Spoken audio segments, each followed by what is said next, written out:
हर पल आपके साथ। नमस्कार, हरपल न्यूज देख रहे हैं आप। मैं हूं आपके साथ नुपुर सक्सेना। स्वागत है आप सभी का प्राइम टाइम में। खबरों का रुख करेंगे, लेकिन इससे पहले नजर इस वक्त की हेडलाइंस पर। कनॉट प्लेस में पब, बार और डिस्को बैन। कोरोना को देखते हुए लगाई गई पाबंदी। राष्ट्रपति भवन पर्यटकों के लिए किया गया बंद। दिल्ली में भीड़ बढ़ सकती, नियम तोड़ने पर सीलमपुर के 3 बाजार सील। कई और बाजारों पर एक्शन की तैयारी। केंद्रीय गृह मंत्री अमित शाह ने अयोध्या में रामलला के किए दर्शन। जनता को किया संबोधित। कहा, रामलला का मंदिर बन रहा, कोई रोक सके तो रोक ले। आईटी रेड पर अखिलेश यादव की प्रेस कॉन्फ्रेंस। कहा, कन्नौज के इत्र से इंकलाब होगा, 22 में बदलाव होगा। यूपी में आशा वर्करों को स्मार्टफोन की सौगात। सीएम योगी ने अभियान का किया शुभारंभ। आशा बहनों के मानदेय में 750 रुपए की बढ़ोतरी का किया ऐलान। बढ़ते हैं अब खबरों की ओर। देश में कोरोना की तेज रफ्तार फिर से डराने लगी है। पिछले 2 दिनों में ही भारत में कोरोना के डेली केसेस दोगुने से भी ज्यादा हो चुके हैं। 30 दिसंबर को केंद्रीय स्वास्थ्य मंत्रालय के जारी आंकड़ों के मुताबिक पिछले 24 घंटे में देश में कोरोना के 13,154 नए केस आए, जो 2 दिन पहले आए 6,358 केसेस की तुलना में दोगुने से भी ज्यादा है। इस दौरान देश में ओमिक्रॉन के मामले भी 950 से ज्यादा हो चुके हैं और ये नया वेरिएंट देश के 22 राज्यों में पहुंच चुका है। उधर 2 बड़े महानगर जैसे दिल्ली और मुंबई में भी कोरोना केसेस नए रिकॉर्ड बना रहे हैं। देश में पिछले 2 दिनों में कोरोना केस बढ़ने की रफ्तार ने पिछली दोनों लहरों का रिकॉर्ड तोड़ दिया है। केवल 2 दिन यानी 28 और 29 दिसंबर में ही बहुत तेजी से देश में डेली कोरोना केस दोगुने हो चुके हैं। नए साल के जश्न पर पाबंदी के बाद डीडीएमए और दिल्ली पुलिस ने कड़ी पाबंदियां लगाई है। कनॉट प्लेस पर रात 9 बजे के बाद से सुबह 7 बजे तक सभी होटल और रेस्टोरेंट पर भी खाने पीने की पाबंदी रहेगी। वहीं पब, बार, डिस्को और होटलों में डांस और म्यूजिक के सभी तरह के कार्यक्रमों पर भी पूरी तरह से रोक लगा दी गई है। डीडीएमए के इस आदेश के बाद इस क्षेत्र में स्थित सभी तरह के होटल्स, रेस्टोरेंट ने भी नए साल पर होने वाले सभी कार्यक्रमों को रद्द कर दिया। कहीं भी कोई भीड़ जमा ना होने का भी सख्त आदेश दिया गया है। कोरोना के बढ़ते प्रसार को देखते हुए राष्ट्रपति भवन को पर्यटकों के लिए भी बंद कर दिया गया है। राष्ट्रपति भवन की तरफ से जारी आदेश में कहा गया है कि कोरोना के प्रसार को देखते हुए फैसला लिया गया है। राष्ट्रपति भवन में अगले आदेश तक ये लागू रहेगा। मध्य प्रदेश में बीते 24 घंटे में कोरोना के 77 नए केस मिले हैं। सबसे ज्यादा 43 पॉजिटिव इंदौर में मिले हैं। इनमें से 1 ओमिक्रॉन संक्रमित है। राज्य में अब तक नए वेरिएंट के 10 केस मिल चुके हैं। कहा जा रहा है कि इंदौर में स्वास्थ्य विभाग की लापरवाही से कोरोना विस्फोट हुआ है। यहाँ विदेश से लौटे लोगों के ठीक से नाम पते नोट नहीं किए गए थे, उनको ट्रेस नहीं किया जा सका। इससे ऐसे हालात बन रहे हैं। बता दें कि राज्य में एक दिन पहले 72 केस थे। वहीं मुख्यमंत्री शिवराज सिंह चौहान ने तैयारियों का जायजा लेते हुए रोजाना 70,000 टेस्टिंग के निर्देश दिए। पुदुचेरी में ओमिक्रॉन और कोरोना के बढ़ते मामलों को देखते हुए रात 11 बजे से शाम 5 बजे तक नाइट कर्फ्यू लगाया गया है। ये प्रतिबंध आज से लागू है। 2 दिन में कोरोना संक्रमण के मामले तेजी से बढ़ रहे हैं। वहीं पिछले 24 घंटे में 16,746 नए केस सामने आए हैं। ये गुरुवार के मुकाबले 3,000 ज्यादा मामले हैं। वहीं इससे पहले बुधवार को भी 4,000 से ज्यादा संक्रमित पड़े थे। अब देश में कोरोना के 91,361 सक्रिय संक्रमित हो गए हैं। मिजोरम में 9.69% संक्रमण दर में वृद्धि हो रही है। यहाँ पर संक्रमण दर 9.69% पहुंच गई है। पिछले 24 घंटों में कोरोना के 243 नए मामले सामने आए हैं, जिसके बाद कुल सक्रिय संक्रमित 1,658 हो चुके हैं। राजस्थान में अब ओमिक्रॉन संक्रमण भयानक रूप लेता जा रहा है। कोरोना के नए वेरिएंट ने झीलों की नगरी उदयपुर के एक व्यक्ति की जान ले ली। यहाँ एक 75 साल के बुजुर्ग की ओमिक्रॉन से मौत हो गई है। लेकिन हैरानी की बात यहाँ पर यह है कि बुजुर्ग की 2 बार कोरोना की जांच नेगेटिव आ चुकी थी। जानकारी के मुताबिक बुजुर्ग का उदयपुर के अस्पताल में इलाज चल रहा था। उनकी एक दिन पहले ही कोरोना की रिपोर्ट नेगेटिव आई थी। 15 दिसंबर को तबीयत बिगड़ने पर उन्हें इलाज के लिए अस्पताल लाया गया था। वे तभी से यहाँ भर्ती थे। तबीयत खराब होने पर बुजुर्ग की कोरोना की जांच कराई गई थी, जिसमें वे कोविड पॉजिटिव पाए गए थे। इसके बाद सैंपल को जीनोम सीक्वेंसिंग के लिए पुणे भेजा गया। इसके बाद उनमें ओमिक्रॉन की पुष्टि हुई थी। हालांकि बाद में उनकी कोरोना की रिपोर्ट भी नेगेटिव हो गई थी। ऐसे में बुजुर्ग की मौत ने स्वास्थ्य विभाग के अधिकारियों को चिंता में डाल दिया है। दिल्ली में कोरोना के केसेस लगातार बढ़ते ही जा रहे हैं। इसे लेकर सरकार अब एक्शन मोड में आ चुकी है। दिल्ली सरकार ने भीड़ पर सख्ती करने और नियम तोड़ने पर उत्तर पूर्वी दिल्ली के सीलमपुर के 3 बाजारों को सील कर दिया है। इसके साथ ही कई और बाजारों पर भी एक्शन की तैयारी की जा रही है।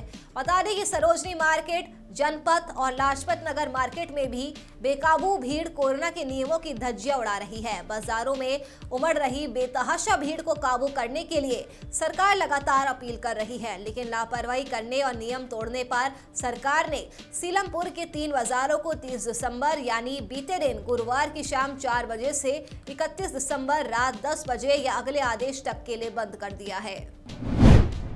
नीट 2021 की काउंसलिंग में देरी को लेकर जारी federation of resident doctors association यानी फोडा की हड़ताल खत्म हो चुकी है।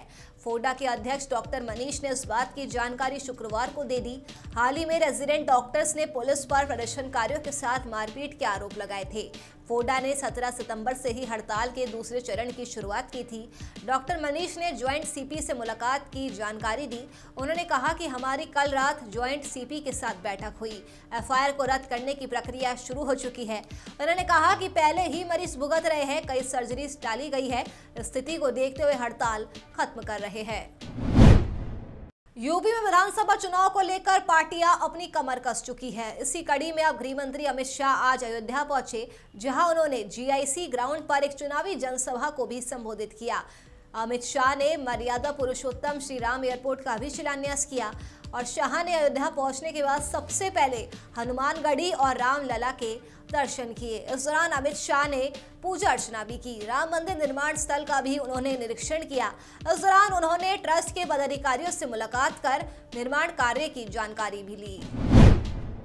अयोध्या राम जन्मभूमि परिसर में बन रहे रामलला के मंदिर में बेंगलुरु कर्नाटका के ग्रेनाइट पत्थर फर्श निर्माण में पानी से होने वाली सीलन से बचने के लिए इस्तेमाल किए जाएंगे। साथ ही राम मंदिर 1000 साल तक सुरक्षित रखने के लिए राम मंदिर में लगने वाले राजस्थान के बंसी पहाड़पुर के पिंक स्टोन पत्थरों के अंदर की जांच आईआईटी दिल्ली और पुणे के विशेषज्ञ करेंगे।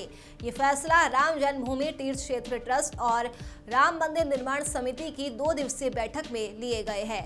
बता दें कि अयोध्या में 29 और 30 दिसंबर को राम मंदिर निर्माण समिति की बैठक की गई थी। ये बैठक राम मंदिर निर्माण समिति के चेयरमैन नृपेंद्र मिश्रा ने बुलाई थी। पहले दिन की बैठक राम जन्मभूमि परिसर में की गई। दूसरे दिन की बैठक सर्किट हाउस में आयोजित की गई थी। नए साल पर किसानों को प्रधानमंत्री नरेंद्र मोदी बड़ी सौगात देने वाले हैं। प्रधानमंत्री किसान सम्मान निधि योजना के तहत पीएम किसानों को योजना की 10वीं किश्त की राशि जारी करेंगे। 1 जनवरी 2022 को 10 करोड़ किसान परिवारों के बैंक खाते में 20,000 करोड़ रुपए ट्रांसफर प्रधानमंत्री नरेंद्र मोदी करेंगे। बता दें कि पीएम किसान सम्मान निधि योजना के तहत अब तक किसानों के बैंक खाते में 1.6 लाख करोड़ रुपए ट्रांसफर किए जा चुके हैं। कांग्रेस नेता राहुल गांधी ने शुक्रवार को मोदी सरकार पर कोरोना वैक्सीनेशन को लेकर निशाना साधा है। राहुल गांधी ने कहा कि सरकार ने वादा किया था कि 2021 में सभी को कोरोना की दोनों डोज लगा दी जाएगी, लेकिन वो अभी तक पूरा नहीं हो पाया है। उन्होंने ट्वीट करते हुए लिखा कि केंद्र सरकार का ये वादा था कि 2021 के अंत तक सबको दोनों डोज वैक्सीन लगाएंगे। आज साल का अंत है, देश अब भी वैक्सीन से दूर। एक और जुमला चकनाचूर। यूपी के सीएम योगी आदित्यनाथ ने राज्य में कोविड नियंत्रण प्रयासों में आशा कार्यकर्ताओं के अहम योगदान के लिए उन्हें स्मार्टफोन बांटा। मुख्यमंत्री ने लखनऊ में आज 80,000 मोबाइल फोन वितरण अभियान का शुभारंभ किया। उस मौके पर सीएम योगी ने कहा कि केंद्र और राज्य सरकार के संयुक्त प्रयास से हम यहां पर 80,000 आशा बहनों को प्रदेश में स्मार्टफोन वितरण की कार्रवाई के साथ जोड़ रहे हैं और बाकी 80,000 को दूसरे चरण में स्मार्टफोन उपलब्ध करवाने की कार्रवाई करेंगे। कन्नौज में सपा के राष्ट्रीय अध्यक्ष अखिलेश यादव ने प्रेस कॉन्फ्रेंस की। उन्होंने कहा कि समाजवादी लोगों पर छापे पड़ने तय थे। दिल्ली के नेता जब भी यूपी में आते हैं तो ऐसा लगता है कि एजेंसी को साथ में लेकर आते हैं। उनको इसी दौरान छापेमारी के निर्देश दिए जाते हैं। कन्नौज की पहचान इत्र से है। सुगंध का राजधानी कन्नौज है। इत्र के कारोबार से किसान भी जुड़े हैं।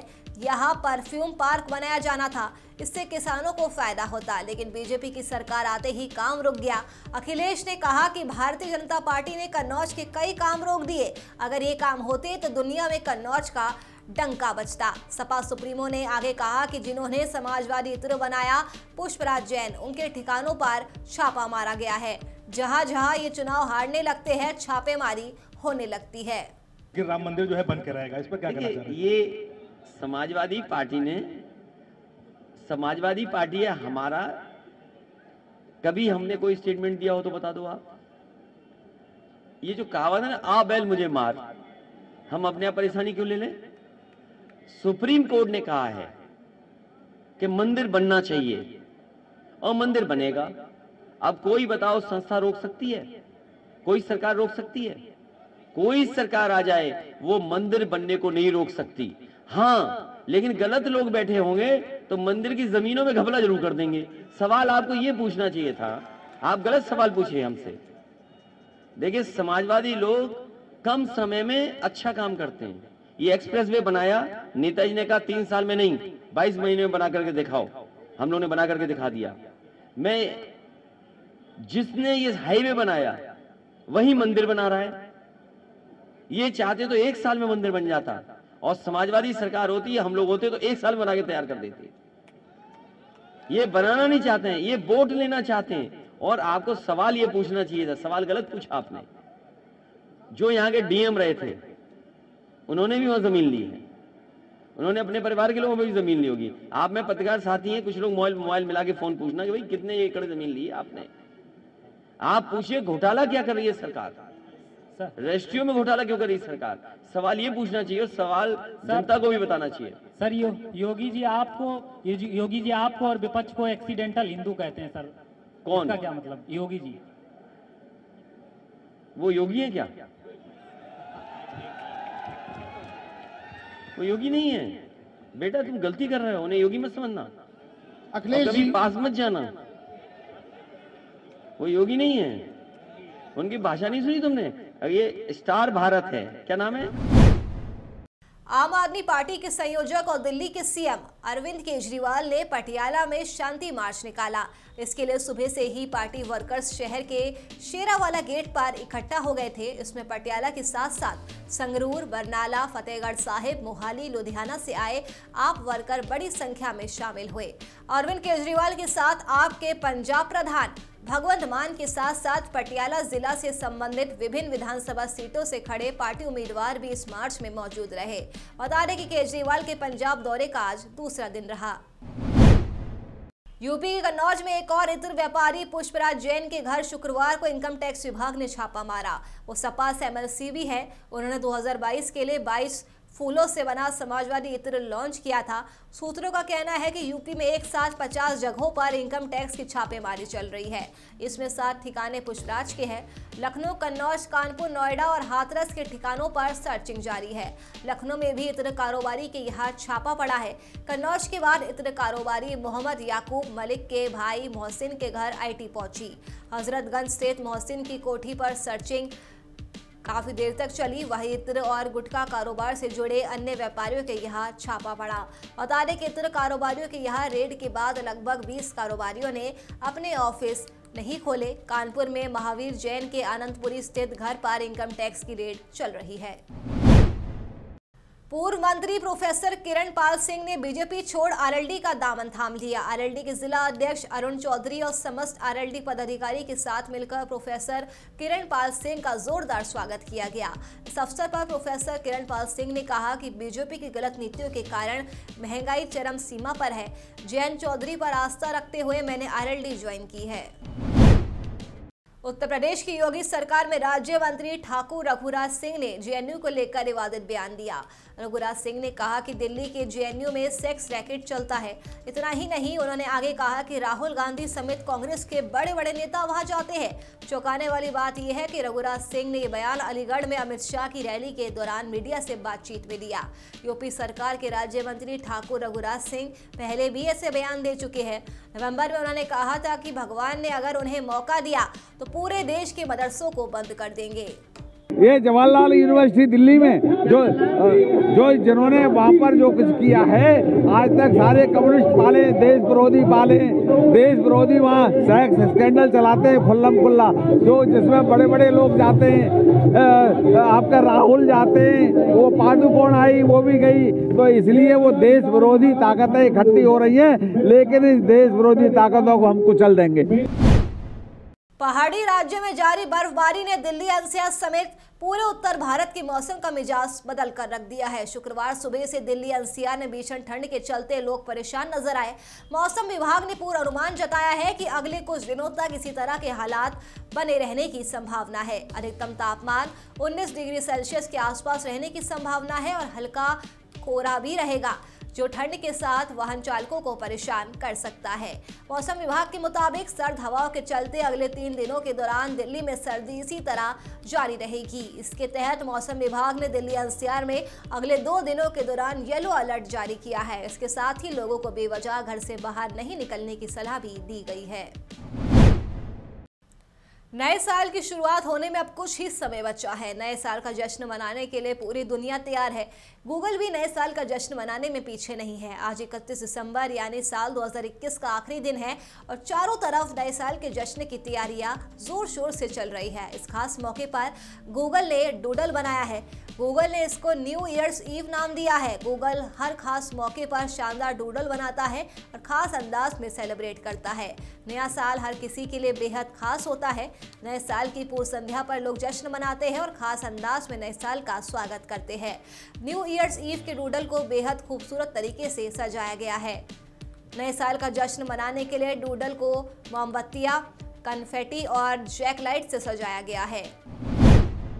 अयोध्या में धरती के भगवान कहे जाने वाले डॉक्टर का दानव रूप सामने आया है। बिना बिल 2.5 लाख की रकम मरीज के परिजनों से मांगी जा रही थी, जिसमें से महज 50,000 कैश न देने पर गर्भवती निशा पाठक को 9 घंटे तक बंधक बनाकर अस्पताल में रखा गया। पति दीपक पाठक ब्लैंक चेक, एटीएम कार्ड, अपने साले की बाइक गिरवी रखकर मरीज को लखनऊ के मिडलैंड हॉस्पिटल ले गया। वहां डॉक्टर ने पीड़िता को मृत घोषित कर दिया। हालांकि उसके बच्चे को बचा लिया गया, वे अब भी जीवित है और स्वस्थ है।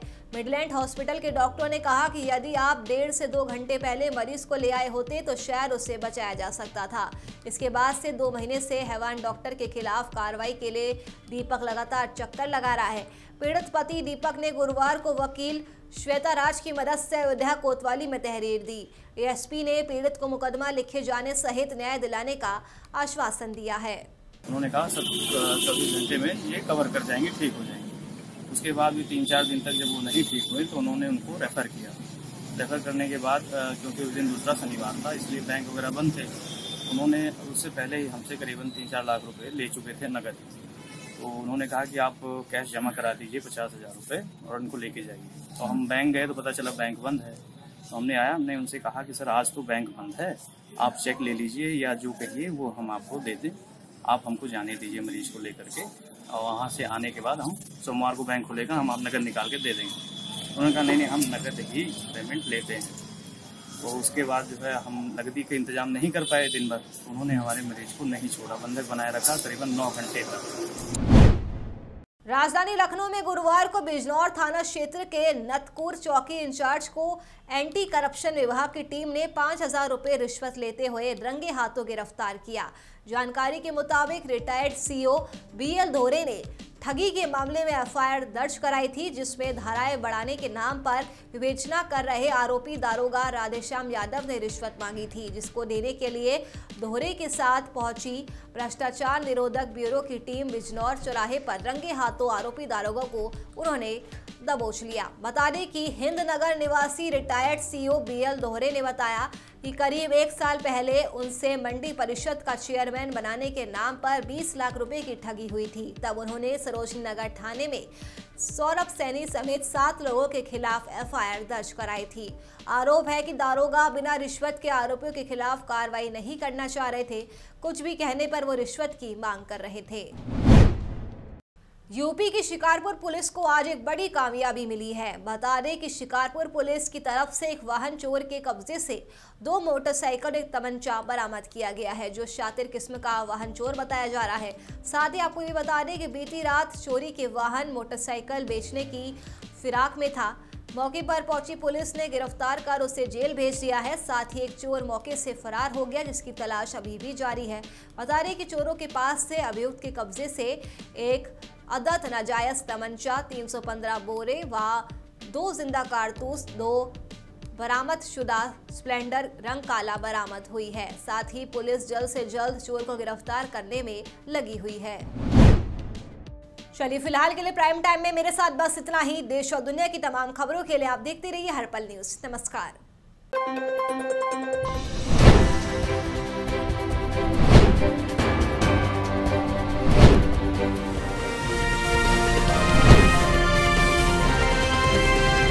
हर पल आपके साथ।